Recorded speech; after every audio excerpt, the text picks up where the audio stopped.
Hey, I'm Zach Mckinney, Youth Ministries at Green River Assembly of God.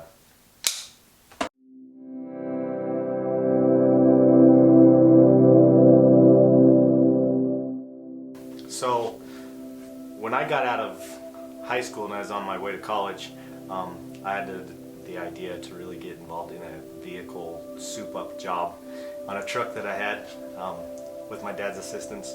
But I decided to kind of race things along and get involved by myself without my dad helping me out. And it caused me and my dad to have a lot of strife together.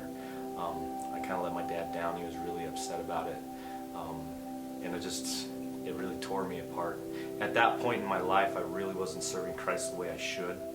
And it was on a swing shift at a gas station that I worked at that God just came down and said, "Hey man, I'm still here and I can help you." And like 5 minutes later, one of my friends shows up in the gas station, and I knew he was like a church-going person. I just turned around and was like, "Man, I'm going to church with you on Sunday." So I went, and that was the point there where God just caught me in that gas station, and He put me in a place where I had the opportunity to get to church, get answers, and just get my life into a direction that is just great. It's been great ever since. Youth group for me now is kind of like I should have. I wish I could do it again, and really getting connected with kids that are like-minded. Getting connected with a group that just has that Christ-like community. None of us are perfect, but just being involved where they're really trying something instead of going with the flow at school and getting involved with those kids that aren't making the best choices.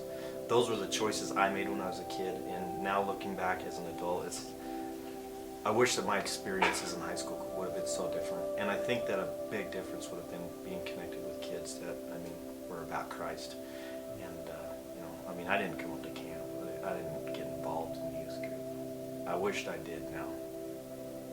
I think the first big thing you got to do is you can't take the material, the experiences, the practice we've gotten, like pre-service prayer.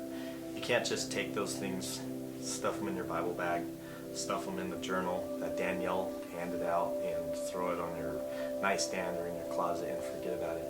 You need to have that dedication when you get home to start using those tools that you've gotten here, and to write down and remember the experiences you had. If you had an experience at an altar, if you had an experience during praise and worship, or even when you're sitting in your chair, that needs to be written down.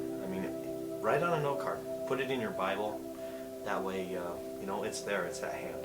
Put it on the mirror in your bathroom or on your vanity, and remember what God did at this camp. Because if you just try to keep it in your head, you're going to forget it. It's just so many things go through our head every day. And we're so involved in Facebook, we're involved in sports, we don't remember that. But if you have a card or you have a journal that you can go back and look at, that is such a useful tool.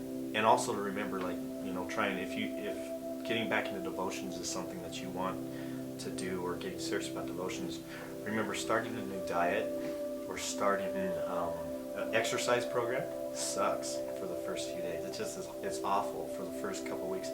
But good habits have to have serious commitment.